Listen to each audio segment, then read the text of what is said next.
Bismillahirrahmanirrahim. Assalamu alaykum ummaq dostlar. Uyghur ana til öğreniş dərsxanamıza xoş gəldinglar. Bugündən başlap biz birlikdə Uyghur ana tilimizni öğrenimiz. Uyghur tilimizdə cəmi 32 hərf bar olub, bunun 8'i sozuq tavuş, 24'ü üzük tavuş. Bugün öğrendiğimiz aydaki A. Aydaki A. Baş A. Baş A. Baş A. Baş A. Yalğız A. Yalğız A. Yalğız A. Yalğız A. Ayaq A. Ayaq A. Ayaq A. Ayaq A. Ulanma A. Ulanma A. Ulanma A. Ulanma A. At. At. Ara. Ara. Alma. Alma.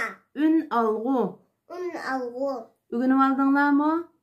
Kiçik dostlar, defteringizde bu A harfinin 4 xil şeklini 5 qitimdan yazıp çıkanlar.